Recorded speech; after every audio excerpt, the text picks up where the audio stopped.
Hello friends, welcome back to our channel. हम कर रहे हैं आपकी फटाफट सीरीज को, जिसमें हम आपका कंप्लीट चैप्टर जो है साइंस का वो एक ही वीडियो में देखेंगे, मतलब फटाफट से रिवाइज करेंगे। आज हम पढ़ेंगे आपका अम्ल, क्षारक और लवण, एसिड, बेसिस एंड सॉल्ट्स। हम आपका रासायनिक अभिक्रियाएं एवं समीकरण को देख चुके हैं। क्लास 9th के भी वन शॉट वीडियो आपको प्रोवाइड होना शुरू हो जाएंगे। तो चैनल पर नए हैं तो चैनल को सब्सक्राइब करें और शेयर करें। नोट्स जो भी बच्चे चाहते हैं इस सीरीज के, तो वो आप नीचे आपको लिंक डिस्क्रिप्शन में एक व्हाट्सएप नंबर है, तो आप वहां पर कांटेक्ट करके नोट्स के बारे में इंफॉर्मेशन ले सकते हैं। आज हम देखेंगे अम्ल, क्षारक और लवण, जिस चैप्टर को हम ऑलरेडी पढ़ चुके हैं। बहुत डिटेल में हमने चीजें पढ़ी हैं, पर आज भी हम उसको बहुत अच्छे से समझने की कोशिश करेंगे कि एक वीडियो में हम कोई दूसरी बात ना करके सीधे आपकी फटाफट सीरीज, इसीलिए नाम रखा गया है कि फटाफट से उसका क्विक रिवीजन हो जाए। ठीक है, तो हम पढ़ रहे हैं आपका अम्ल, क्षारक और लवण। सबसे पहले अगर हम देखें, अगर हम डिफरेंस करते हुए चलें अम्ल और क्षारक में, हमने अम्ल और क्षारक पढ़ा, हमें एक बेसिक आइडिया पता है कि अम्ल क्या होते हैं। वह सभी पदार्थ जो स्वाद में खट्टे होते हैं उनमें कोई ना कोई अम्ल पाया जाता है। जैसे आपको पता है, आप नींबू खाते हैं उसमें आपको सिट्रिक अम्ल मिलता है, आप इमली खाते हैं उसमें आपको टार्टरिक अम्ल मिलता है। आप दूसरी चीजें देखते हैं, सिरका जो यूज होता है उसमें आपको एसिटिक अम्ल मिलता है। मतलब हमारा एक जो बेसिक सा कॉन्सेप्ट है, हम इस बात को समझते हैं जो पदार्थ स्वाद में खट्टे होते हैं उनमें कोई ना कोई अम्ल उपस्थित होता है। तो अम्ल में अगर हम देखें तो क्या होगा, स्वाद में खट्टे होते हैं। दूसरी तरफ अगर हम क्षारक को देखें तो क्षारक क्या होते हैं, क्षारक वह पदार्थ होते हैं जो स्वाद में कड़वे होते हैं। इनको कड़वा क्यों बोला जा रहा है, क्योंकि स्वाद में कड़वे, इनका अगर आप देखें तो ये आपको साबुन वगैरह, डिटर्जेंट वगैरह इनमें मिलते हैं। कभी गलती से अगर साबुन या आंख नाक में, मुंह में गया हो तो उसका टेस्ट कैसा होता है, कड़वा होता है। तो इसीलिए जो क्षारक होते हैं, देखिए क्षार और क्षारक में फर्क है, वो हम आगे पढ़ेंगे। कि एक सिंपल सी चीज को समझिए, क्षार वो होते हैं जो जल में घुलनशील हैं। मतलब क्षारक जो हैं, कुछ क्षारक ऐसे भी होंगे जो जल में घुलनशील होंगे, तो जो जल में घुलनशील होते हैं उनको आप क्षार बोलते हैं। ठीक है, तो हमने एक डिफरेंस क्या देखा, अम्ल जो होते हैं वो स्वाद में खट्टे होते हैं, जबकि क्षारक जो होते हैं वो स्वाद में कड़वे होते हैं। दूसरी इंपॉर्टेंट चीज जो है वो ये है कि अम्ल जो होते हैं उसमें आप देखेंगे कि वो जब जलीय विलयन में डाला जाता है तो वो जो आयन देते हैं उसमें क्या देते हैं, H+ आयन को देते हैं। क्या देते हैं, H+ आयन को देंगे। जो जितना ज्यादा, इसी के ऊपर हम बताते हैं कि ये बहुत ज्यादा स्ट्रॉन्ग अम्ल है, ये बहुत ज्यादा प्रबल अम्ल है, स्ट्रॉन्ग एसिड है, ये बहुत ज्यादा दुर्बल अम्ल है। आपको पता है जो HCl होता है वो आपके शरीर में आमाशय में भी उपस्थित होता है, उसका pH बहुत कम होता है और उसका क्या है, वो बहुत ज्यादा प्रबल अम्ल है, लेकिन फिर भी वहां पर क्या है, उपस्थित है। वो हम आगे पढ़ेंगे कि फिर वो सेफ कैसे रहता है। म्यूकस की लेयर होती है श्लेष्म की, वो उसको बचा के रखती है। तो हमें कैसे पता चला कि कौन कितना प्रबल अम्ल है, कितना दुर्बल अम्ल है। तो हमें पता चला कि जो जलीय विलयन में अम्ल होते हैं वो H+ आयन देते हैं। जो जितना ज्यादा H+ आयन देगा वो उतना ज्यादा प्रबल अम्ल है, स्ट्रॉन्ग एसिड है, और जितना ज्यादा वो क्या करेगा, कम आपका H+ आयन देता है, वो उतना दुर्बल अम्ल है। इस तरीके से हम इस चीज को समझ सकते हैं। अगर हमने HCl के यहाँ पर 10 मान लेते हैं, हम मॉलिक्यूल लेते हैं आपके, वो 10 के 10 आपको क्या मिल जाए, H+ आयन में कन्वर्ट हो जाए और क्लोराइड आयन में कन्वर्ट हो जाए, तो ये क्या है, आपका प्रबल अम्ल है, क्योंकि 10 के 10 आपको मिल गए। लेकिन अगर हम देखें एसिटिक अम्ल का आप डालेंगे, अगर वो 8 देता है, वो क्या करता है, 8 देता है, और उसमें से भी जो 8 हैं वो क्या करते हैं, सिर्फ 2 ही H+ आयन मिलते हैं, वो 8 जो होते हैं वो वापस से उससे जुड़ जाते हैं। अभी हम आगे देखेंगे। ठीक है, पहली चीज हमें पता चली, स्वाद में खट्टे हैं, वो क्षारक कड़वे हैं, जलीय विलयन में H+ आयन देते हैं, वो जलीय विलयन में OH- देते हैं, हाइड्रोक्साइड आयन देते हैं। जो जितना ज्यादा देगा वो उतना प्रबल क्षारक है, और जो जितना कम देगा वो उतना दुर्बल क्षारक है। ठीक है, फिर देखिए एक इंपॉर्टेंट चीज है कि जो अम्ल है उसके लिए हमने देखा था जो सूचांक होते हैं, मतलब जिनको आप संकेतक बोलते हैं, इंडिकेटर्स जो होते हैं वो अलग अलग प्रकार के होते हैं, अलग अलग तरीके से हमें बताते हैं। कि अगर मेरे पास किसी, आप ग्लास में देखें कि कोई विलयन है तो उसमें अम्ल है या क्षार है, वो कैसे पता चलेगा।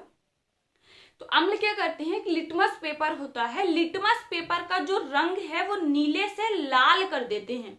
अगर आपने लाल लिटमस पेपर लिया है तब आप उसमें देखेंगे, अगर आप उसको अम्ल के विलयन में डालते हैं, अम्ल में डालते हैं, तब वो कैसा हो जाता है, लाल हो जाता है, नीला लिटमस पेपर। वहीं इसका अपोजिट क्षारक करते हैं, क्षारक में आपका क्या होगा, लाल लिटमस पेपर नीला हो जाता है। जिसमें क्षारक उपस्थित होंगे, बेसिस उपस्थित होंगे, उसमें क्या होगा, आपका जो लिटमस पेपर है वो लाल से नीला हो जाता है। ठीक है, फिर देखिए पीएच स्केल के थ्रू बात करें, आपकी प्रबलता को देखने के लिए क्या किया गया है, पीएच स्केल बनाया गया है जिसमें 0 से लेके 14 तक नंबर होते हैं। उसमें क्या किया गया है, जब 0 से लेके 14 तक नंबर है, जो 7 नंबर पे होते हैं जिनका पीएच 7 होता है, मतलब पोटेंशियल ऑफ हाइड्रोजन या पावर ऑफ हाइड्रोजन आप इसको बोल सकते हैं, 7 पर आपको जो भी पीएच मिलेगा वो क्या है, उदासीन है। मतलब जिन भी विलयन का पीएच, जिस भी पदार्थ का पीएच 7 है वो उदासीन है, ना ही वो अम्ल है ना ही वो क्षार है। 7 से नीचे जब आप चलते हैं तब आपको दिखाई देगा कि 7 से जो नीचे पीएच होता है वो अम्ल का होता है, वो 7 से ऊपर 14 तक किसका होता है, आपका क्षार का होता है। पीएच 7 से जितना कम होगा वो उतना प्रबल अम्ल होगा। जितना ज्यादा आप देखेंगे इधर पीएच 14 की तरफ बढ़ेगा तब वो उतना ज्यादा प्रबल क्षारक होगा। ठीक है, तो पीएच देखिए 7 से कम होता है, इधर 7 से ज्यादा होता है। दूसरी चीज, अब देखिए जलीय विलयन में आपका क्या करते हैं, विद्युत धारा का चालन करते हैं। तो विद्युत धारा का चालन कैसे करेंगे, क्योंकि आपको पता है आयन बना रहे हैं, जहां पर आयन होगा विद्युत धारा का चालन होना ही है वहां पर। दूसरी तरफ क्षारक भी विद्युत धारा का चालन करेंगे क्योंकि वहां पर भी आयन बन रहे होते हैं। फिर हम आगे देखते हैं, आप इन चीजों को पढ़ लीजिए, मैं साइड हो जाती हूँ। स्वाद में खट्टे होते हैं, आप इधर कड़वे होते हैं, नीले लिटमस पेपर को लाल कर देते हैं, लाल लिटमस पेपर को नीला कर देते हैं। यह जलीय विलयन में H+ आयन देते हैं, यह जलीय विलयन में OH आयन देते हैं। पीएच 7 से कम होता है, पीएच 7 से ज्यादा होता है, जलीय विलयन में विद्युत धारा का चालन करते हैं। और ये क्या करते हैं, आपके क्षारक भी जलीय विलयन में विद्युत धारा का चालन करते हैं। अब देखिए, जो कोई भी अम्ल हो, जब वो किसी भी धातु से क्रिया करता है, कोई भी धातु हो, आप इस चीज को समझिए, हमारा चैप्टर भी चल रहा है धातु और अधातु, उसको अच्छे से पढ़िए। आपकी पीरियोडिक टेबल इस तरीके से मानिए, कुछ इस तरीके से बनी हुई है, ऐसे ही मानते हैं अभी सिंपल डायग्राम। आपके इस तरफ बाएं तरफ जो तत्व उपस्थित हैं वो सारे क्या हैं, आपके आप माने धातु हैं, और यहाँ पर क्या है, अधातु है। तो ये जो धातु हैं, इन तत्व से जब भी कोई अम्ल क्रिया करता है तब वो आपको संबंधित लवण देगा और प्लस क्या देगा, आपको हाइड्रोजन गैस मिलती है। कोई भी धातु जब आपका अम्ल से क्रिया करेगी, ये अम्ल धातु से क्रिया करेगा, तब आपका क्या बनेगा, लवण और आपका हाइड्रोजन गैस बनती है। तो इस तरीके से इसको हम लिख सकते हैं, अम्ल प्लस धातु क्या मिलता है, लवण, संबंधित लवण जो भी आपकी अम्ल है उससे फिर आपका H2 गैस निकल जाती है। इस प्रतीक से हम अब भली भांति परिचित हैं। ठीक है, उसी तरीके से जब क्षारक अभिक्रिया करते हैं आपके धातु से, तब भी आपको संबंधित लवण और आपका H2 गैस बाहर निकलती है। लवण मिलेगा और क्या मिलेगा, H2 गैस, हाइड्रोजन गैस बाहर निकलती है। हाइड्रोजन गैस का पता कैसे चला, तो हाइड्रोजन गैस का पता ऐसे चला कि हमने एक परीक्षण को किया जो आपके एनसीईआरटी में है, कि जब आप अम्ल और धातु की अभिक्रिया कराते हैं तो जो आपका गैस निकलती है उसको जलाने के लिए उसके पास हम मोमबत्ती लेके जाएंगे तो वो फट, या फिर आप उसको बोल सकते हैं पॉप साउंड के साथ जलती है। तो ये किसका लक्षण है, हाइड्रोजन गैस का लक्षण है कि वो किसके साथ जलती है, पॉप साउंड के साथ जलती है। ठीक है, अब कोई भी हम इसका उदाहरण ले सकते हैं, आपका हम यहाँ पर उदाहरण देख सकते हैं। हमने सिंप्लीफाई करने के लिए चीजों को यहाँ पर अंतर में समझने की कोशिश कर रहे हैं। ठीक है, हम बाकी हम अच्छे से इन चीजों को समझते हैं, और आप लिख भी सकते हैं, आप चाहें तो अलग अलग लिख सकते हैं। अम्ल और धातु जब क्रिया करते हैं तब आपका क्या बनता है, लवण और जल बनता है। इस चीज के लिए हम कोई ना कोई उदाहरण भी ले सकते हैं। जैसे अगर हम देखें, आपकी जो जिंक धातु है, जो जस्ता जिसको आप इंग्लिश में बोलते हैं, उसके हम क्रिया किसी अम्ल से कराएं, जैसे H2SO4 से कराएं, तब आपका क्या बनेगा, आपका संबंधित लवण और हाइड्रोजन गैस बनेगा। यहाँ बनेगा जिंक सल्फेट और आपका हाइड्रोजन गैस बाहर निकल जाएगी। ठीक है, इतनी चीज समझ आई। हम यहाँ पर बहुत सारे एग्जाम्पल्स को देख सकते हैं, लेकिन आप एक चीज याद रखना, हम बहुत सारी धातुओं को ले सकते हैं, लेकिन कुछ धातुएं होता है कि उनका आपको शायद कुछ धातुएं हों जो कमरे के ताप, मतलब आप ताप, दाब, प्रेशर, ये सारी चीजें भी वहां पर इंक्लूड होती हैं। तो हमने ध्यान रखना है अपनी एनसीईआरटी के एग्जाम्पल्स को। आप बनाने को आप कुछ भी धातु के साथ, हमने जब एक सिंपल स्टेटमेंट पढ़ा है कि हम पढ़ रहे हैं कि धातु जब आप अम्ल के साथ अभिक्रिया करती हैं तब लवण और आपका हाइड्रोजन गैस निकलती है, लेकिन आपको कुछ उदाहरण भी दे रखे हैं। हो सकता है कुछ धातु ऐसा ना करती हो या कुछ करती भी हो, तो उनके लिए कुछ स्पेसिफिक कंडीशन हो, इस चीज को आपने ध्यान रखना है। इसलिए आपको बोला जाता है अपनी एनसीईआरटी को प्रायोरिटी देनी है, क्योंकि जो आपको वहां पर एग्जाम्पल उदाहरण दिए गए हैं मतलब कि वो होते हैं, वो वास्तव में होते हैं। अगर कोई कंडीशन होंगी तो वो भी लिखी होंगी आपका। ठीक है, हम अगर दूसरा उदाहरण देखते हैं तो मैग्नीशियम की हम अभिक्रिया कराएं आपका HCl से, तो यहाँ पर क्या बनेगा, मैग्नीशियम क्लोराइड बनेगा और प्लस आपका H2 गैस बनेगा। ठीक है, ये मैग्नीशियम क्लोराइड कहाँ से आया, तो आपको पता है कि मैग्नीशियम की संयोजकता कितनी होती है, +2 होती है, क्लोरीन की 1 होती है, तो उसके साथ जुड़ने के लिए यहाँ पर 2 क्लोरीन की जरूरत है। ये आप ऐसे भी देख सकते हैं, हम इसको इस तरीके से भी छोटे बच्चों की तरह समझाने के लिए इस तरीके से क्रॉस मल्टीप्लाई कर देते हैं। ठीक है, तो ये इस तरीके से सूत्र आया है आपका। उसी तरीके से आप क्षार की भी अभिक्रिया का उदाहरण ले सकते हैं। जब क्षार किसी अभिक्रिया से, ये वाली जो रिएक्शन है ये थोड़ी इंपॉर्टेंट है, क्योंकि यहाँ पर जो बनने वाला लवण है वो इंपॉर्टेंट है। ठीक है, तो यहाँ पर देखिए, जब सोडियम हाइड्रोक्साइड की क्रिया हम कराते हैं, जब आपका क्षार किसी की धातु से अभिक्रिया करेगा, हम ले लेते हैं जिंक से ही अभिक्रिया करा रहे हैं, तो आपका यहाँ पर बनेगा सोडियम जिंकेट, जिसको आप बोलते हैं सोडियम जिंकेट Na2ZnO2, मतलब ये है आपका सोडियम जिंकेट जो है वो बनता है। इसको आप बोलते हैं सोडियम जिंकेट प्लस यहाँ पर हाइड्रोजन गैस बाहर हो गई, इसको आप बोलते हैं सोडियम जिंकेट। देखिए, संतुलित आप अभिक्रियाओं को खुद से करेंगे, क्योंकि आपको पता है आप इस चीज में अब एक्सपर्ट हो गए हैं, आपको सिखा दिया गया है।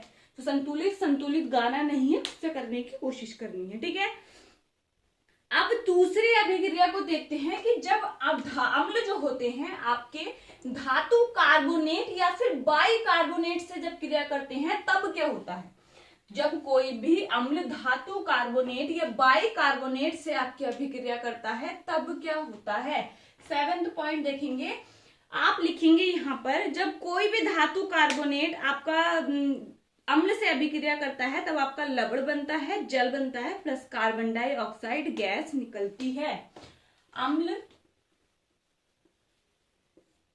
प्लस धातु कार्बोनेट या फिर बाइकार्बोनेट, दोनों में एक ही प्रोडक्ट बाहर निकलता है, धातु कार्बोनेट, या जिसको आप धातु हाइड्रोजन कार्बोनेट भी बोलते हैं।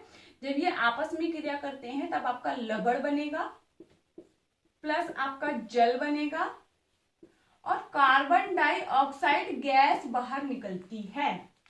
ठीक है, तो यहाँ पर अगर हम उदाहरण देखें धातु कार्बोनेट का, तो यहाँ पर हम देख सकते हैं आपका सोडियम कार्बोनेट जब आपकी क्रिया करती है H2SO4 से, तब आपका क्या बनेगा, लवण बनेगा, जल बनेगा, लवण यहाँ पर बनेगा आपका Na2SO4, जल बनेगा और कार्बन डाइऑक्साइड गैस बाहर निकल जाएगी। Na2SO4 प्लस आपका जल होगा और जो कार्बन डाइऑक्साइड गैस है वो बाहर निकलेगी। ठीक है, ये है आपका उदाहरण। हम दूसरा उदाहरण भी ले सकते हैं बाइकार्बोनेट के साथ। तो बाइकार्बोनेट क्या होगा, बाइकार्बोनेट के साथ हम लेंगे आपका Na2NaH, ये है सोडियम का बाइकार्बोनेट, यहाँ पर H2SO4 डाइल्यूटेड, DLI इस तरीके से लिखा होता है। डाइल्यूटेड मतलब तनु, मतलब कि उसमें पानी बहुत मात्रा में है, पानी मिलाकर उसको डाइल्यूट किया गया है, यहाँ पर भी लिख सकते हैं आप। तब आपका फिर से लवण बनेगा Na2SO4, जल बनेगा प्लस आपका कार्बन डाइऑक्साइड गैस बाहर निकल जाएगी। इतनी चीज सभी को समझ आई? इस चीज को आप नोट कर लीजिए। दूसरी तरफ अगर आप देखते हैं तो आपका जो देखेंगे कि ये ऐसी अभिक्रिया धातु कार्बोनेट या बाइकार्बोनेट के साथ क्षारक प्रदर्शित नहीं करते हैं। मतलब क्षारक में आपके धातु कार्बोनेट या फिर बाइकार्बोनेट के साथ कोई अभिक्रिया नहीं होती है।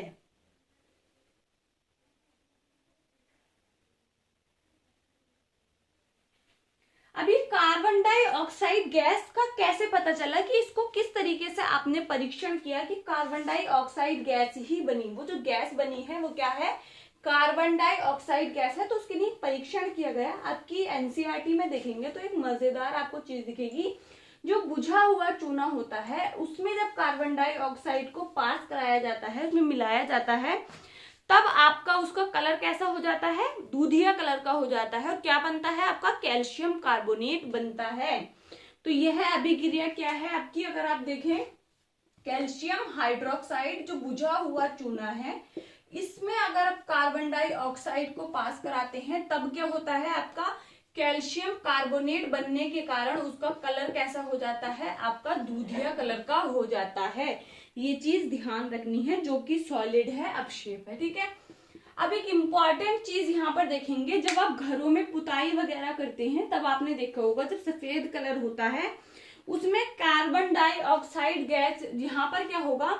वो क्या बनता है? कैल्शियम कार्बोनेट बनता है। ये कैल्शियम कार्बोनेट आपका कार्बन डाइऑक्साइड के साथ क्रिया करता है, तब आप देखते हैं कि ये इसके कारण आपका कलर आपका दिखाई देता है बाद में 2 से 4 दिन के बाद। दूसरी चीज देखिए, अगर आप यहाँ पर ज्यादा कार्बन डाइऑक्साइड गैस प्रोवाइड कराते जाएंगे तब कैल्शियम कार्बोनेट जो है वो ज्यादा कार्बन डाइऑक्साइड के साथ क्रिया करके एक आपका क्या बनाता है? यौगिक बनाता है, जो कि क्या है? आपका जल में घुलनशील है। इसलिए वो दूधिया कलर जो है वो गायब हो जाता है। वो दूधिया कलर क्या है? अब डिसअपियर हो जाता है, गायब हो जाता है। ये चीज ध्यान रखनी है, आपकी इंपॉर्टेंट डेफिनेशन के अंदर इसको शामिल किया गया है। ठीक है। अब बढ़ते हैं आगे।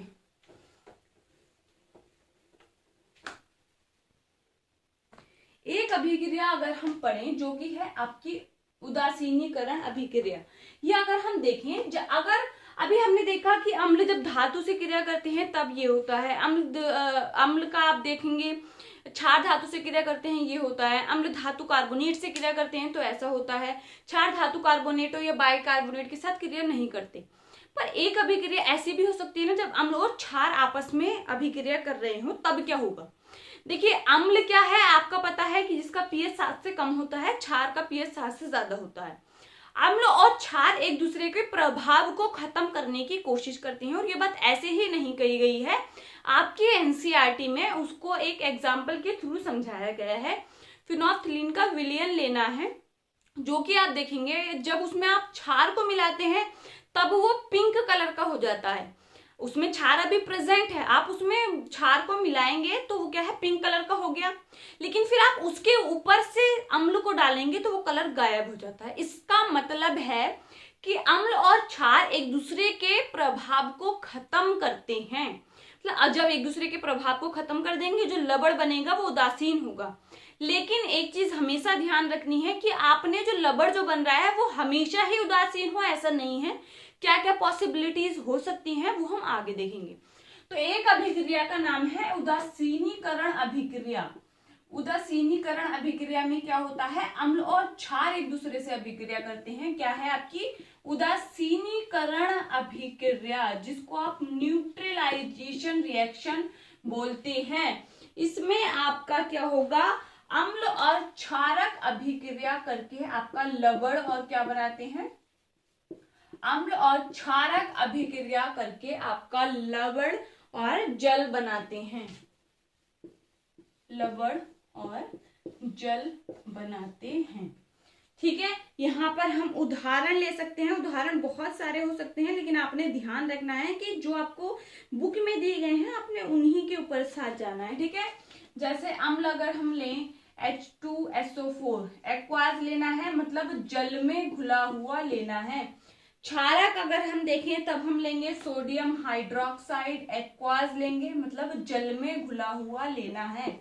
अब यहाँ पर जो लवण बनेगा उनको देखेंगे। यहाँ पर क्या बनेगा, अभी देखा था Na2SO4, ये भी क्या होगा, जल में घुला हुआ होगा और आपका जल बनेगा। ठीक है, फिर अगर हम दूसरी अभिक्रिया को देखें, जो दूसरी अभिक्रिया होगी, यहाँ पर जल लिख सकते हैं जिससे आपको बैलेंस आप करेंगे तो उसमें आपको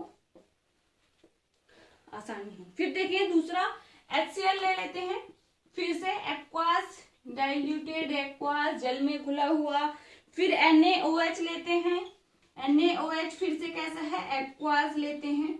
बनेगा क्या यहाँ पर, लवण और जल बनेगा, लवण और जल बनेगा H2O। ठीक है, अब यहाँ पर एक चीज मुझे आप बताएंगे अगर आपको समझ आई है। इससे पहले वाली अभिक्रिया में हमने देखा धातु कार्बोनेट या फिर आप देखेंगे धातु के ऑक्साइड जब क्रिया कर रहे थे तब आपको क्या मिल रहा था, वहां पर अम्ल, लवण और जल मिल रहे थे। मतलब उनकी प्रकृति कैसी होगी, जब अम्ल और धातु कार्बोनेट आपस में क्रिया करते हैं, लवण, जल और कार्बन डाइऑक्साइड मिलता है। यहाँ पर आपने ध्यान रखना है कि जब अम्ल और क्षारक अभिक्रिया करते हैं, लवण, जल, और यहाँ पर सिर्फ कार्बन डाइऑक्साइड को आपने यहाँ पर नहीं देखना है। ठीक है, इसी तरीके से आप रिएक्शंस को याद कर सकते हैं। दूसरा अगर हम एक और उदाहरण ले सकते हैं, HBr आपका जब क्रिया करेगा तब आपका बनेगा सोडियम हाइड्रोक्साइड से क्रिया करना है, सब एक्वास लेंगे, तब आपका बनेगा NaBr प्लस आपका H2O निकल जाएगा। ठीक है, एक्वास। ठीक है, फिनोक्थिलीन के उदाहरण से हमने समझा, जब क्षारक में आप अब डालते हैं फिनोक्थिलीन के विलयन में जब आप क्षारक को डालेंगे तब गुलाबी रंग का हो जाता है, और उसमें फिर अम्ल डालेंगे तब वो फिर से उसका रंग उड़ जाता है। ठीक है, अब नेक्स्ट अभिक्रिया को हम देखेंगे, जब धातु ऑक्साइड के साथ अम्ल की अभिक्रिया होगी या क्षारक की अभिक्रिया होगी तब क्या होगी। देखिए उदासीनीकरण अभिक्रिया तो दोनों के लिए है, आप दोनों में समझ सकते हैं उदासीनीकरण अभिक्रिया को।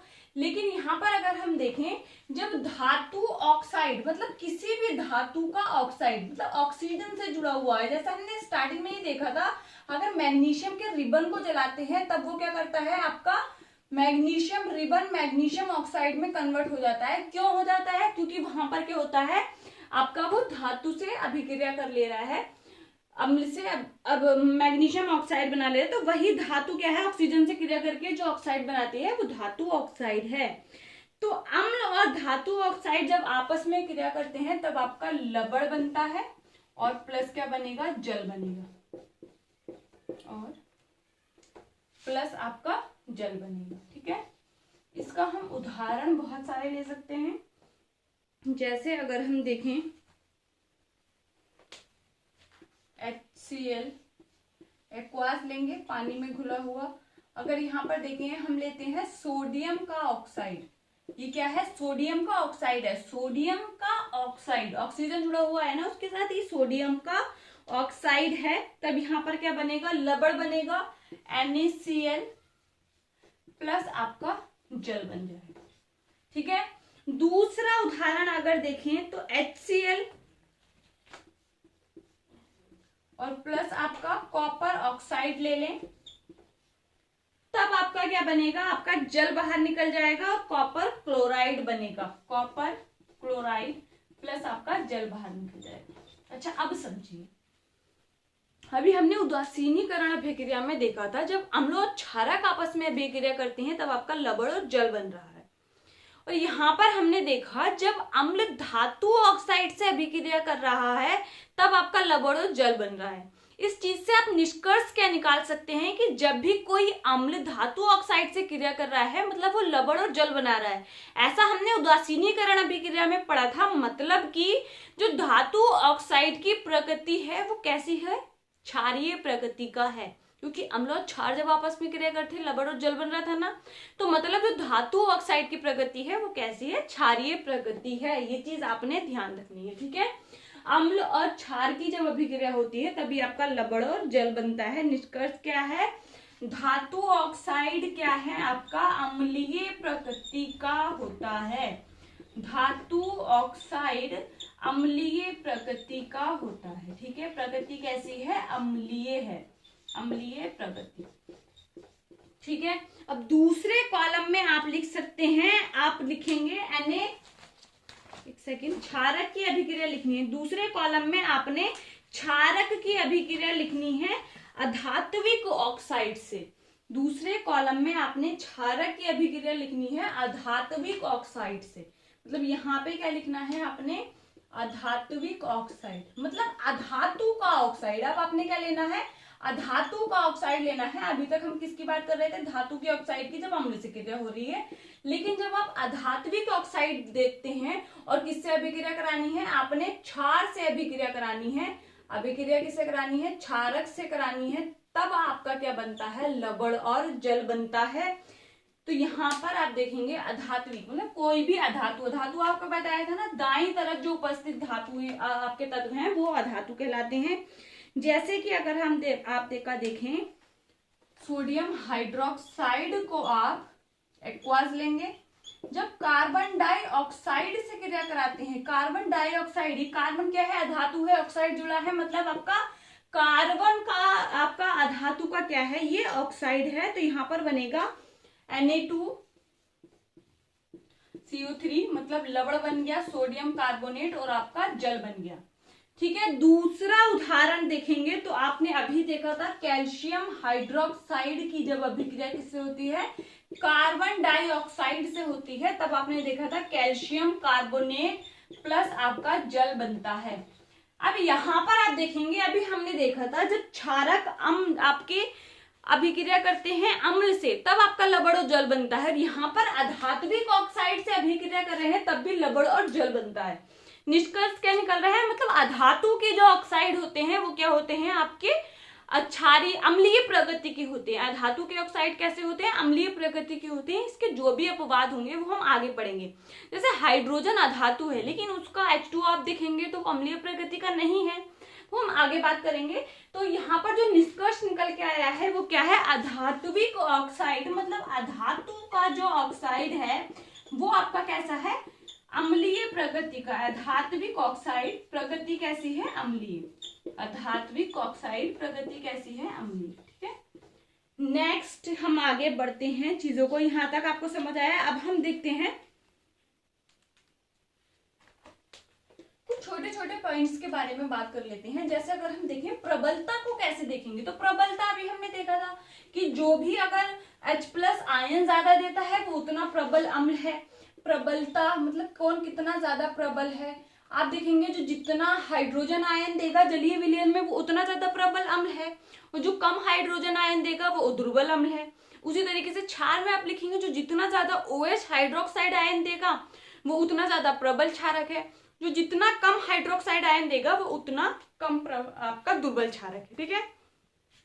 दूसरा पॉइंट देखेंगे अम्ल व क्षार का तनुकरण, मतलब इनमें पानी मिलाकर इनको क्या करना, तनुकरित करना, मतलब इनको डाइल्यूटेड करना। कैसा करते हैं, पतला करना, पानी मिलाना कैसा होता है, आप देखते हैं कि तनुकरण करना, इनको पतला करना। और इस चीज से समझ लेंगे इसको हम क्यों इंपॉर्टेंस दे रहे हैं, क्योंकि ये एक ऊष्माक्षेपी अभिक्रिया है। क्योंकि ऊष्माक्षेपी अभिक्रिया जो होती है उसमें ऊर्जा बाहर निकलती है, पढ़ा था। तो जब आप अम्ल में पानी डालेंगे तब बहुत सारी ऊष्मा बाहर आ सकती है, इसीलिए आपको बोला जाता है कि आप कभी भी अम्ल में पानी न डालें, पानी में अम्ल डालें। इसलिए आपको बोला जाता है, प्रिकॉशंस बताए जाते हैं कि आप अम्ल में पानी नहीं डालेंगे, क्योंकि पता नहीं कि वो कितना ज्यादा प्रबल है। प्रबल होगा तो ऊष्मा बहुत सारी बाहर आएगी, उड़कर गर्म छींट कुछ भी आपके ऊपर आ सकता है, उससे नुकसान हो सकता है। इसलिए बोला गया है तनुकरण करना क्या है, एक ऊष्माक्षेपी अभिक्रिया है, ठीक है। फिर हम आगे बढ़ते हैं।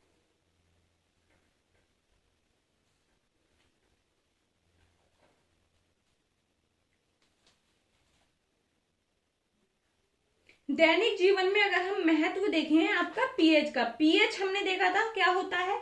अगर दैनिक जीवन में पीएच का अब महत्व की बात करें कि पीएच से क्या प्रभाव पड़ता है दैनिक जीवन में, आपकी डेली लाइफ में पीएच का क्या प्रभाव पड़ता है, बहुत सारी चीजें देखेंगे आप दैनिक जीवन में। आपने देखा होगा कि मनुष्य की अगर हम बॉडी का पीएच देखें तो वो 7 से 7.8 के बीच में है, इससे ज्यादा होगा तो वो ठीक नहीं है, ठीक है। इसी तरीके से आपने देखा होगा जो आपके दांतों का, मुंह का जो पीएच है, अगर वो 5.5 से नीचे आ गया तो दांतों का नुकसान होना शुरू हो जाता है। दांतों का क्या होता है, नुकसान होना शुरू हो जाता है। उसी तरीके से आप देखते हैं जो आपके दैनिक जीवन में हम बात करें, जैसे हमारे शरीर में हमने बात करा HCl होता है। HCl क्या करता है, भोजन को पचाने में हेल्प करता है, लेकिन इसकी अत्यधिक मात्रा अगर, क्योंकि ये हमने देखा है एसिडिक है, अम्ल है, बहुत प्रबल अम्ल है HCl, तो वो क्या करता है, अगर उसकी ज्यादा मात्रा हो जाए तो वो आप देखेंगे कुछ लोगों को यहाँ पर जलन सी महसूस होती है, मतलब एसिड बाहर आ रहा है, ज्यादा हो रहा है, या पेट में दर्द होता है, ये चीज सामने आती है। तो इसके प्रभाव को कम करने के लिए आप ऐसी चीजों को यूज करेंगे जिसमें क्षार हो, तभी तो उसका प्रभाव कम होगा। हमने देखा कि अम्ल और क्षार एक दूसरे के प्रभाव को कम करते हैं। मतलब आपको एसिडिटी की प्रॉब्लम हो रही है तो आप क्या करेंगे कि आप कोई क्षारीय चीज का यूज करेंगे। जैसे आप देखेंगे डेली लाइफ में जो इनो वगैरह यूज करते हैं उसमें कोई ना कोई क्षार उपस्थित होता है बहुत कम मात्रा में, या फिर मैग्नीशियम हाइड्रोक्साइड जिसको मिल्क ऑफ मैग्नीशिया बोलते हैं, उससे रिलेटेड चीजों को यूज किया जाता है आपकी एसिडिटी को कम करने के लिए। लेकिन लोग क्या करते हैं, जो आजकल के इंसान हैं, उनको कोल्ड ड्रिंक वगैरह पीनी है जो कि और ज्यादा हानिकारक हो जाता है, ठीक है। फिर हमने दांतों का पीएच देखा। फिर उसके बाद देखिए आपको मधुमक्खी ने काटा है, उसका डंक हो गया, या फिर नेटल जो पौधा है उसका डंक, उसके जो कांटे होते हैं वो आपको लगेंगे, तो उससे क्या होगा, आपको जलन सी महसूस होगी। क्यों होगी, क्योंकि उनमें क्या है, आपका एसिड प्रेजेंट है। उस एसिड के प्रेजेंट को कम करने के लिए बहुत सारी क्षारीय चीजों का यूज किया जाता है। जैसे मैंने आपको बताया था, आप देखेंगे कि बहुत सारे लोगों में है कि आपने लोहे की किसी चीज को ऐसे रब करना है अगर आपको मधुमक्खी ने काटा है तो। क्यों, क्योंकि उसके पीछे कॉन्सेप्ट छुपा है आपका एसिड और बेस का। उसने एसिड रिलीज किया, आपको जलन हो रही है। मैग्नीशियम ऑक्साइड आप देखेंगे, सॉरी मैग्नीशियम, आयरन ऑक्साइड हो गया ना वहां पर। आयरन ऑक्साइड कैसे हो गया, क्योंकि लोहे की कोई भी चीज को आप छोड़ देंगे रखा हुआ, तब वो अपने ऊपर ऑक्सीजन से क्रिया करके एक परत बना लेती है। उस परत में क्या है, अभी हमने देखा था जो धातु के ऑक्साइड होते हैं वो क्षारीय प्रकृति के होते हैं, तो इसलिए उसको घिसने का कॉन्सेप्ट भी आप देखेंगे सही है। साइंटिफिक वे से हम उस तरफ जा सकते हैं, ठीक है। फिर आप देखेंगे कुछ चीजों को देखें, अगर कुछ चीजों के प्राकृतिक स्रोत देखें, जैसे अगर संतरे में देखें कौन सा अम्ल होता है, सिट्रिक अम्ल होता है। इमली में टार्ट्रिक अम्ल होता है आपका। टमाटर में ऑक्सैलिक अम्ल होता है। सिरके में आपका एसिटिक अम्ल होता है। और आपका टमाटर में भी ऑक्सैलिक अम्ल होता है, पालक में भी ऑक्सैलिक अम्ल होता है। खट्टा दूध में लैक्टिक अम्ल होगा। फिर आप देखेंगे नींबू में फिर से सिट्रिक अम्ल होगा। चींटी का डंक मिथेनोइक अम्ल होगा, और आपके नेटल के डंक में भी मिथेनोइक अम्ल होगा। ये कुछ उदाहरण हैं जो आपके एनसीईआरटी से रिलेटेड हैं। अब हम बात कर लेते हैं लबड़ की। लबड़ के बारे में अगर हम देखें तो अभी हमने देखा लबड़ कैसे बनता है, जब अम्ल और क्षार आपस में अभिक्रिया करते हैं, सॉल्ट्स। हमने किसके बारे में बात कर ली, धातु, आपका अम्ल और क्षार के। अब बात करते हैं लबड़ की, सॉल्ट्स की। तो ये कैसे बनता है, अभी हमने देखा जब कोई अम्ल और आपका कोई क्षार अभिक्रिया करता है तब आपका क्या बनता है, लबड़ बनता है। लेकिन मैंने आपको एक चीज बताई कि आपको कैसे पता चलेगा कि जो बनने वाला लबड़ है वो हमेशा उदासीन नहीं होगा। कभी वो अम्लीय प्रकृति का भी हो सकता है, कभी क्षारीय प्रकृति का भी हो सकता है, और कभी उदासीन भी हो सकता है। पता कैसे चलेगा, प्रबलता के आधार पर पता चलेगा कि कौन कितना ज्यादा प्रबल है। अगर प्रबल अम्ल, कोई भी प्रबल अम्ल, स्ट्रॉन्ग एसिड आपका प्रबल क्षारक के साथ अभिक्रिया करता है, प्रबल क्षारक के साथ अभिक्रिया करता है, तब आपका क्या बनता है, जो लबड़ बनेगा उसकी प्रकृति कैसी होगी, उदासीन होगी, क्योंकि दोनों ही प्रबल हैं, एक दूसरे के प्रभाव को खत्म कर दिया। ये कैसा होगा, उदासीन होगा, और आपका साथ में जल बन जाएगा, ठीक है। प्लस क्या बनेगा, जल। दूसरी पॉसिबिलिटी अगर हम देखें, प्रबल अम्ल है और आपका दुर्बल क्षारक है। प्रबल अम्ल है, दुर्बल क्षारक है। अब जो लवण बनेगा उसकी प्रकृति कैसी होगी, अम्लीय होगी, क्योंकि क्षारक ने उसके प्रभाव को कम करने की कोशिश की लेकिन पूरी तरीके से नहीं कर पाया। तो लवण जो बनेगा वो कैसा होगा, अम्लीय प्रकृति का होगा, साथ में आपका जल बन जाएगा। फिर अगर हम देखें आपका क्षार प्रबल लें, हम क्या लेंगे, क्षार प्रबल लेंगे, प्रबल क्षारक, और आपका दुर्बल अम्ल लेना है। अब कैसा होगा, तो यहाँ पर आप देखेंगे कि अब यहाँ पर जो प्रकृति होगी वो आपकी क्षारकीय होगी, क्योंकि यहाँ पर प्रबल क्षार है। लवण की प्रकृति कैसी होगी, क्षारीय होगी, लवण की प्रकृति क्षारीय होगी, प्लस आपका जल निकलता है। ये कॉन्सेप्ट समझ आया, आप इस चीज को देख सकते हैं।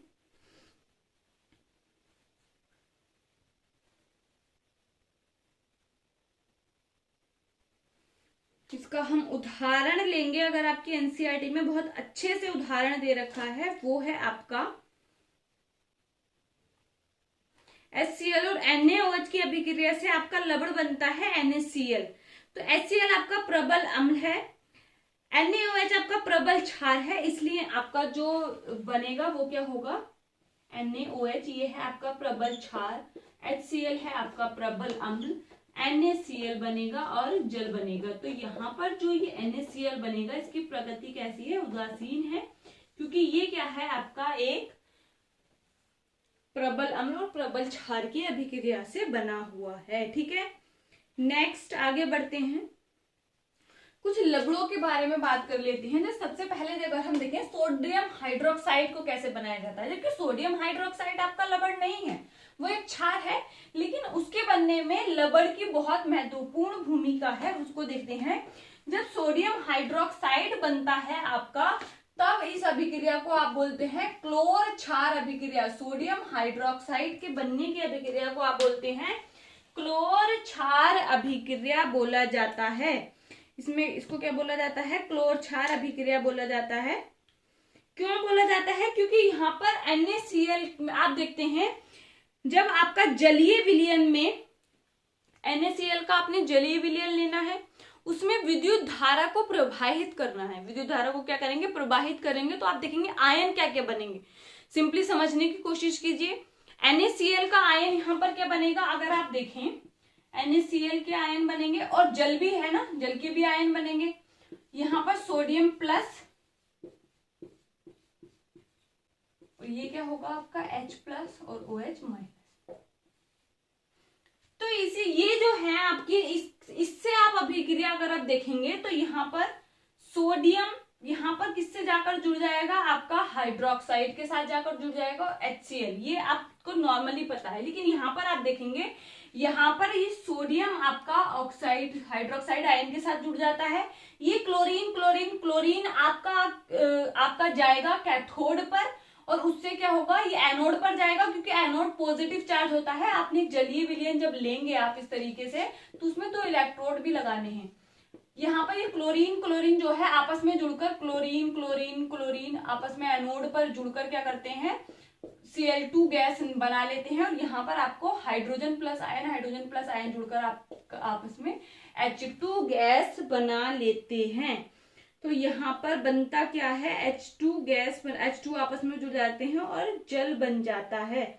तो यहाँ पर आप देखेंगे सोडियम हाइड्रोक्साइड निर्मित उत्पाद लिखेंगे आप। NaCl के जलीय विलयन से विद्युत धारा प्रवाहित करने पर यह वियोजित होकर NaOH उत्पन्न करता है। इस प्रक्रिया को क्लोर क्षार प्रक्रिया कहा जाता है। इस प्रक्रिया को आप क्लोर क्षार प्रक्रिया कहते हैं, क्योंकि यहाँ पर आप देखेंगे क्लोरीन गैस बन रही है और आपका एक क्षार बन रहा है। अभिक्रिया को आप लिखेंगे क्लोरीन गैस बनती है और आपका एक क्षार बनता है। जब NaOH आपका NaCl के जलीय विलयन में विद्युत धारा को प्रवाहित किया जाता है। ये रहा आपका जलीय विलयन लेना है, और इससे आपको विद्युत धारा को प्रवाहित करना है। तब आपका सोडियम हाइड्रोक्साइड बनता है, मतलब ये बना आपका क्षार, प्लस आपका क्लोरीन गैस बनती है, प्लस आपकी हाइड्रोजन गैस बनती है। यहाँ पर क्लोरीन भी बन रहा है ना, और क्षार भी बन रहा है, इसलिए आप इसको क्लोर क्षार अभिक्रिया बोलते हैं, क्लोर क्षार अभिक्रिया कर बोलते हैं, या क्लोर एल्कली रिएक्शन, क्लोर क्षार अभिक्रिया बोलती हैं। क्यों? क्योंकि सोडियम हाइड्रोक्साइड का बनना किस तरीके से होता है, सोडियम क्लोराइड के जब जलीय विलयन से विद्युत धारा प्रवाहित की जाती है तब आपका सोडियम हाइड्रोक्साइड बनता है, क्लोरीन गैस बनती है और H2O गैस बनती है। ठीक है, अब यहाँ पर उपयोग अगर हम देखें, जो ये चीजें बनी है, उत्पाद जो बने हैं क्लोर क्षार अभिक्रिया के, आपके sodium hydroxide, chlorine gas, hydrogen gas, इनके अपने उपयोगों को लिखना है, उपयोगों को लिखना है। पहले अगर हम देखें किसका, सोडियम हाइड्रोक्साइड का उपयोग देखेंगे, तो यहाँ पर आप लिखेंगे सोडियम हाइड्रोक्साइड का उपयोग साबुन व अपमार्जक बनाने में किया जाता है। क्यों? क्योंकि सोडियम हाइड्रोक्साइड एक क्षार है, क्षार का उपयोग साबुन या अपमार्जक बनाने के लिए किया जाता है, डिटर्जेंट्स वगैरह बनाने के लिए किया जाता है, घरों की सफाई का जो सामान होता है डिटर्जेंट्स वगैरह उसके बनाने में किया जाता है। पहला पॉइंट लिखना है अपने, सोडियम हाइड्रोक्साइड का उपयोग साबुन व अपमार्जक बनाने में, कृत्रिम फाइबर बनाने के लिए व कागज बनाने के लिए किया जाता है। दूसरा पॉइंट लिखेंगे, धातुओं से ग्रीस हटाने के लिए भी इसका उपयोग किया जाता है। फिर आप देखेंगे हाइड्रोजन गैस का उपयोग लिखना है अपने, हाइड्रोजन गैस का उपयोग खाद्य बनाने में किया जाता है। असंतृप्त हाइड्रोजन का हाइड्रोकार्बन से संतृप्त हाइड्रोकार्बन बनाने के लिए किया जाता है, ये हम चैप्टर 4 में देखेंगे। फिर लिखना है आपने, हाइड्रोजन गैस आप ईंधन के रूप में भी यूज करते हैं, मतलब इसका उपयोग जो है जलाने में, क्योंकि आपको पता है हाइड्रोजन एक ज्वलनशील गैस है, इसका उपयोग ईंधन के रूप में किया जाता है, आपका खाद्य बनाने के लिए भी किया जाता है। फिर अगर हम देखें क्लोरीन गैस का उपयोग, तो क्लोरीन गैस जो है इसका उपयोग जल के शुद्धिकरण के लिए किया जाता है। कोई भी स्विमिंग पूल वगैरह में आप देखते हैं क्लोरीन गैस को प्रवाहित किया जाता है, तो आपको बोला जाता है कि अभी आपने स्विमिंग नहीं करनी है क्योंकि अभी इसमें क्लोरीन गैस को छोड़ा गया है। क्योंकि बहुत सारे लोग वहां पर आते हैं, सबकी बॉडी का टेक्सचर अलग अलग है, बहुत सारी चीजें वहां पर होती हैं, मतलब उसको प्यूरिफाई करने के लिए क्लोरीन गैस का उपयोग किया जाता है। आपका पीवीसी एवं सीएफसी बनाने के लिए किया जाता है। आप देखेंगे विरंजक चूर्ण को बनाने के लिए किया जाता है। विरंजक चूर्ण क्या होता है, अभी हम नेक्स्ट उसी पर बात करने जा रहे हैं। नेक्स्ट है हमारा कैल्शियम ऑक्सीक्लोराइड, हम जिसके बारे में बात करने जा रहे हैं वो है कैल्शियम ऑक्सीक्लोराइड। इसको आप इसी तरीके से लिखेंगे, पढ़ेंगे भी ऐसा, और नॉर्मली आप इसको क्या बोलते हैं, विरंजक चूर्ण बोला जाता है। तो विरंजक चूर्ण बहुत ज्यादा इंपॉर्टेंट है और इसको बनाने की विधि भी इंपॉर्टेंट है, आपको बहुत ज्यादा एग्जाम में पूछी जाती है। तो देखिए किस तरीके से बनता है, जब कैल्शियम हाइड्रोक्साइड, जो कैल्शियम हाइड्रोक्साइड है आपका बुझा हुआ चूना, मतलब जिसमें पानी मिला हुआ है, इसमें जब आप क्लोरीन गैस को प्रवाहित करते हैं, भी देखा था ना, क्लोरीन गैस का उपयोग आप लिख सकते हैं विरंजक चूर्ण बनाने में किया जाता है। क्लोरीन गैस को जब आप प्रवाहित करते हैं तब आपका क्या बनता है, कैल्शियम ऑक्सीक्लोराइड। कैल्शियम ऑक्सीक्लोराइड क्यों बोल रहे हैं यहाँ पर, देखिए कैल्शियम, ऑक्सीजन और क्लोरीन, तो मतलब कैल्शियम ऑक्सीक्लोराइड, और आपका जल बनता है। क्या बनता है, जल बनता है। तो आप इसको लैंग्वेज में भी लिख सकते हैं, शुष्क बुझे हुए चूने पर क्लोरीन गैस की अभिक्रिया से विरंजक चूर्ण का निर्माण होता है। उपयोग अगर आप लिखें तो जो आपका, इसको इंग्लिश में आप ब्लीचिंग पाउडर भी बोलते हैं, तो ब्लीच से आप मतलब समझ रहे हैं, मतलब साफ सफाई करने के लिए, कलर को उड़ाने के लिए ब्लीचिंग पाउडर भी बोला जाता है, तो इसका यूज किया जाता है। तो इसका यूज आप देखेंगे तो जो वस्त्र उद्योग है उसमें किया जाता है, अगर किसी को कलर देना है, दूसरा चेंज करना है तो उसको एकदम से साफ करने के लिए, या फिर कागज की फैक्ट्री में भी किया जाता है, कागज बनाने के लिए, कागज की लुगदी बनाने के लिए। क्यों? क्योंकि आप देखते हैं जो लकड़ी है, लकड़ी से कागज बनता है, उसका कलर तो अलग है, लेकिन कागज तो व्हाइट कलर का होता है, तो उसको कलर हटाने के लिए फिर उसमें उसका यूज किया जाता है। तो लिख सकते हैं आप, वस्त्र उद्योग में सूती एवं लेनन के विरंजक चूर्ण के लिए, विरंजक के लिए, या फिर आप देखेंगे कागज की फैक्ट्री में लकड़ी की मज्जा एवं लॉन्ड्री में साफ कपड़ों के विरंजन के लिए उपयोग किया जाता है। कई रासायनिक उद्योगों में उपचायक के रूप में उपयोग में लाया जाता है। फिर आप देखेंगे पीने वाले जल को जीवाणुओं से मुक्त करने के लिए इसका उपयोग होता है, आदि। ठीक है, विरंजक चूर्ण के उपयोग हैं ये। फिर आप दूसरा देखेंगे जिसकी हम बात करें आपके लवण की, वो है आपका सोडियम बाइकार्बोनेट, जिसको आप नॉर्मल नेम आप उसका देखेंगे तो क्या है, बेकिंग सोडा है। सोडियम बाइकार्बोनेट या सोडियम हाइड्रोजन कार्बोनेट क्या है, बेकिंग सोडा। इसको अगर बनाने का देखें आप कैसे बनाया जाता है, तो हमने देखें आप आपका सोडियम क्लोराइड प्लस आप जल लेंगे plus carbon dioxide gas plus आपका अमोनिया गैस, तब आपका क्या क्या बनता है, अमोनियम क्लोराइड बनेगा, NaCl कार्बन डाइऑक्साइड ना अमोनिया, आपका अमोनियम क्लोराइड बनेगा और आपका सोडियम बाइकार्बोनेट बनेगा। क्या बनेगा, प्लस आपका सोडियम बाइकार्बोनेट। ये है इसके बनाने की विधि। अब लिख सकते हैं इसके निर्माण के लिए आप साधारण नमक के साथ जल व कार्बन डाइऑक्साइड की अभिक्रिया अमोनिया से कराई जाती है। ठीक है, अब इसके गर्म करने की अभिक्रिया भी आपको पूछी जाती है। आपके एनसीईआरटी में बताया भी गया है कि जब आप सोडियम हाइड्रोजन कार्बोनेट या सोडियम बाइकार्बोनेट बेकिंग सोडा को गर्म करेंगे तब क्या होगा। जब आप इसको गर्म करेंगे तब क्या होगा, गर्म करने की अभिक्रिया आपको पूछी गई है। तो आप देखेंगे सोडियम कार्बोनेट बनता है। जब सोडियम बाइकार्बोनेट को आप गर्म करते हो कार्बन डाइऑक्साइड गैस बनती है। ये अभिक्रिया भी आपकी इंपॉर्टेंट है, ध्यान रखना है। ठीक है, नेक्स्ट अगर हम देखें इसके उपयोगों को देखेंगे तो देखिए बेकिंग पाउडर बनाने में जो बेकिंग सोडा एवं टार्ट्रिक अम्ल के खाद्य अम्ल का मिश्रण है, जब एक बेकिंग पाउडर को गर्म किया जाता है यह जल में मिलाया जाता है तो निम्न अभिक्रिया होती है। कार्बन डाइऑक्साइड पाव रोटी या केक में खमीर उठता है, जो उठता है वो इसी की वजह से उठता है, कार्बन डाइऑक्साइड गैस की वजह से। मुलायम एंटासिड में इसको उपयोग सोडा अम्ल अग्निशामक में भी किया जाता है। फिर आपका नेक्स्ट जो आता है वो है आपका धोने का सोडा।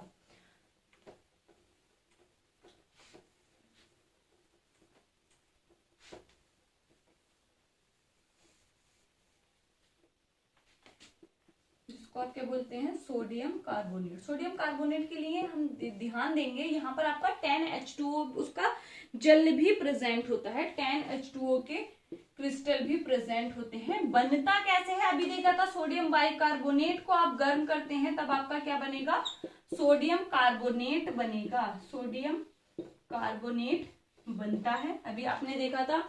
लेकिन अगर हम देखें तो ये अभिक्रिया पूरी नहीं है। आप इसको किस तरीके से लिख सकते हैं कि जब फिर 10H2O से उसकी अभिक्रिया होती है तब बनता है। अभी सोडियम कार्बोनेट का क्या है, पुनः क्रिस्टलीकरण से आपका 10H2O से अभिक्रिया जब आप कराएंगे तब आपका क्या बनता है, धोने का सोडा बनता है।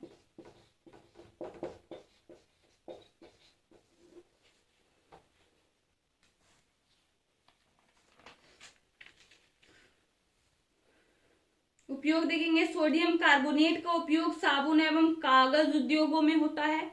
इसका उपयोग बोरेक्स जैसे सोडियम यौगिक के उत्पादन में होता है। बोरेक्स अगर आप देखेंगे बहुत लंबा चौड़ा उसका सूत्र है, उसमें आप देखेंगे सोडियम प्रेजेंट होता है, तो उस जैसे यौगिकों को बनाने में इसका उपयोग किया जाता है। फिर आप देखेंगे सोडियम कार्बोनेटों का उपयोग घरों में साफ सफाई के लिए किया जाता है, धोने का सोडा है। फिर आप देखेंगे जल की स्थायी कठोरता हटाने के लिए वो क्या होती है, हम आगे देखेंगे। अब देखिए एक इंपॉर्टेंट टॉपिक है आपकी एनसीईआरटी में, क्रिस्टलन का जल। क्रिस्टलन का जल, क्रिस्टलन का जल क्या होता है, अभी आपने देखा था धोने के सोडे के साथ आपने देखा 10H2O प्रेजेंट होता है। ऐसे आप देखेंगे फेरस सल्फेट के साथ 5H2O प्रेजेंट होता है। तो ये क्या है, मतलब एक निश्चित मात्रा में आप देखेंगे जल के अणु भी प्रेजेंट होते हैं वहां पर, तो वो क्या है आपका क्रिस्टलन का जल है। आप लिख सकते हैं किसी लवण के एक सूत्र इकाई में जल के निश्चित अणुओं की संख्या को क्रिस्टलन का जल कहते हैं। इसके कारण लवण का अणु आर्द्र नहीं होता है। मतलब आप ये नहीं बोल सकते कि इसके कारण जो आपका लवण का अणु है वो क्या है, आर्द्र है। अगर आप देखें कॉपर सल्फेट के साथ 5H2O आपका प्रेजेंट होता है।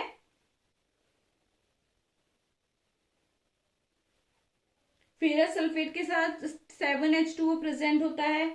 आपका अभी हमने देखा था सोडियम कार्बोनेट के साथ 10H2O प्रेजेंट था। ये आप देखेंगे कैल्शियम सल्फेट के साथ 2H2O प्रेजेंट होता है। ठीक है, मतलब निश्चित मात्रा में आपको दिखाई पड़ेगा कि जल की अणुओं की मात्रा प्रेजेंट है, लेकिन इससे वो आर्द्र नहीं होता है, ये भी ध्यान रखना है। अब ध्यान देना है आपने जिप्सम और प्लास्टर ऑफ पेरिस को। प्लास्टर ऑफ पेरिस और जिप्सम आप देखेंगे तो उसमें आपने 2-3 अभिक्रियाओं को ध्यान रखना है। कैल्शियम सल्फेट प्लस, अगर हम देखें यहाँ पर कैल्शियम सल्फेट लेना है .12H2 प्लस अगर हम देखें तब आपका यहाँ पर आप देखेंगे 1.5H2O से आपने अभिक्रिया करानी है, तब आपका कैल्शियम सल्फेट 0.2H2O बनेगा। ये है आपका प्लास्टर ऑफ पेरिस और ये जो बना है ये है आपका जिप्सम। यहाँ पर दोनों के सूत्र इंपॉर्टेंट है, कैसे बनती है ये अभिक्रिया ध्यान रखनी है। फिर अगर आप कैल्शियम सल्फेट को जो कि आपका जिप्सम है उसको गर्म करते हैं 100 डिग्री सेल्सियस पर, मतलब 373 केल्विन पर आप इसको गर्म करते हैं, तब आपका क्या होता है, यह आपका प्लास्टर ऑफ पेरिस में कन्वर्ट हो जाता है। ये चीज भी आपने ध्यान रखनी है। 1/2H2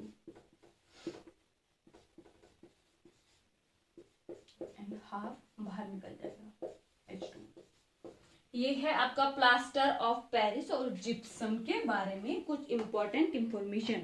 हम सारी चीजों को बहुत डिटेल में देख चुके हैं, यहाँ पर हमने बहुत जल्दी से रिवाइज करने की कोशिश की है, इसलिए इसे फटाफट सीरीज बोला गया है। तो वीडियो पसंद आई हो लाइक शेयर और सब्सक्राइब करें। चैनल को अभी तक सब्सक्राइब नहीं किया है तो सब्सक्राइब और दूसरों के साथ शेयर करें।